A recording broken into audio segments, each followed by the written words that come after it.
Hello दोस्तों, आप सभी का फिर से स्वागत है। आज हम लोग देखेंगे कि एससी, एसटी और ओबीसी को मिल सकता है आरक्षण का लाभ। ये जो है सुप्रीम कोर्ट के द्वारा ही ऐतिहासिक फैसला जारी किया गया है। इसे आइए हम लोग देखते हैं थोड़ा सा।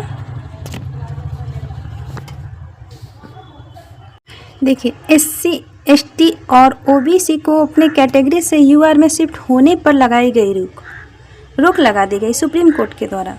लेकिन इसके साथ ही साथ यह भी बात इसमें मेंशन कर दी गई कि जिस आयोग या संस्था के द्वारा यह वैकेंसी निकाली जाएगी उसे यह स्वतंत्रता होगी कि वह अपने वैकेंसी के नोटिफिकेशन में अपने मर्जी के अनुसार इसे लागू भी कर सकता है। आइए हम लोग देखते हैं सुप्रीम कोर्ट के एक फैसले को, जिसने हाई कोर्ट के जो फैसला है उसको चेंज करते हुए ऐतिहासिक फैसला सुनाया है। इसी पे बात करूँगी आज। ये जो विवाद है सिपाही भर्ती आवेदन से शुरू होती, जिसमें union of India and others versus Rajiv Rai जो हैं उनके केस में जस्टिस सूर्यकांत, ये जो सूर्यकांत हैं ये और जस्टिस जो बागचीज हैं इनके द्वारा यह फैसला सुनाया गया। क्या फैसला सुनाया गया?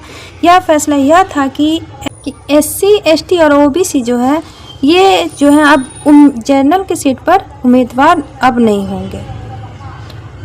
अब क्यों नहीं होंगे? तो वैसे कैंडिडेट जो एससी, एसटी, ओबीसी हैं इन लोगों को उम्र में जो देखिए छूट मिलता है, जब फॉर्म फिलअप किया जाता है उस समय जनरल को अगर मान ले कि जनरल का जो उम्र सीमा है वो 30 वर्ष तय किया गया है, ओबीसी को 3 वर्ष का छूट मिलता है, एसटी को 5 वर्ष और एससी को 5 वर्ष। वैसे कैंडिडेट जो एससी, एसटी और ओबीसी के हैं जिन्होंने उम्र सीमा में छूट ले ली है उसे आगे किसी तरह का छूट नहीं मिलेगा, ठीक है, वो उसी कैटेगरी में रहेंगे। ये ऐतिहासिक फैसला उनका था। लेकिन इसी फैसले को जो है जो हाई कोर्ट है उसने माना, उम्र की छूट ली थी। एग्जाम में एक कैंडिडेट ऐसे थे, देखिए ये एक कैंडिडेट है जो फॉर्म फिलअप करते समय जिसकी उम्र 33 साल थी, ये ओबीसी से आता था तो वो फॉर्म फिलअप किया क्योंकि इसको उम्र में 3 साल की छूट मिली। इसे फॉर्म तो फिलअप कर दिया। काफ़ी टाइम के बाद देखिए जनरल में जब वो एग्ज़ाम दिया, ओबीसी जनरल से ज़्यादा नंबर लाया। जब वो एग्ज़ाम दिया तो ओबीसी के जो कैंडिडेट थे इनका नंबर जो है जनरल वाले से ज़्यादा आ गया। अब इनके मन में खुशी हो गई कि मैं तो जनरल कैंडिडेट जो है, जनरल का जो लास्ट कट ऑफ है उससे ज़्यादा मेरा नंबर है। लेकिन जो ये ओबीसी कैटेगरी में थे उसमें इनका number last candidate, selected candidate से कम था।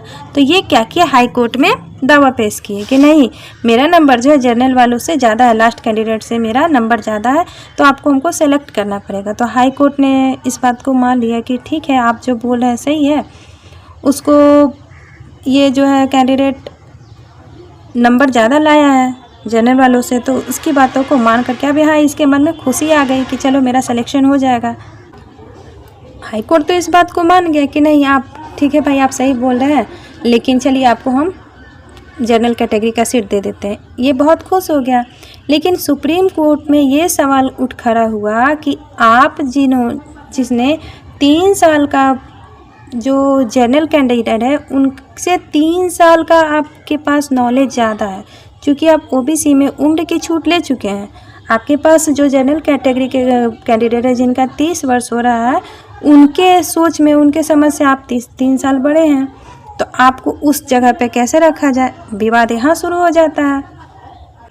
इसी संदर्भ में यह कहा जाता है कि वैसे ओबीसी, एससी, एसटी के कैंडिडेट जिन्होंने उम्र में किसी प्रकार का छूट लिया है उसे अपने कैटेगरी से दूसरे कैटेगरी में शिफ्ट नहीं किया जा सकता है। लेकिन हाँ, अगर उन्होंने किसी तरह का लाभ नहीं लिया है तो वो जनरल कैटेगरी में जा सकते हैं। देखिए, अब इसी संदर्भ में एक और बात निकल करके आई कि सुप्रीम कोर्ट के द्वारा यह कहा गया कि जब भी कोई सरकारी भर्ती निकलता है, इस भर्ती को जो आयोग या संस्था इसको निकालती है और वह नोटिफिकेशन में मेंशन करती है कि एससी, एसटी, ओबीसी को नंबर के आधार पर शिफ्ट किया जा सकता है तो किया जाएगा। अगर आयोग या संस्था इसे मेंशन नहीं करती है कि ओबीसी, एसटी कैंडिडेट अगर उम्र में छूट ले चुके हैं या अन्य किसी तरह का छूट ले चुके हैं, उनको उनके मार्क्स बेस पे हम जनरल कैटेगरी में शिफ्ट करें या ना करें, इसकी पूरी स्वतंत्रता जो है, जो आयोग या विभाग जिनके द्वारा जो वैकेंसी निकाली जाती है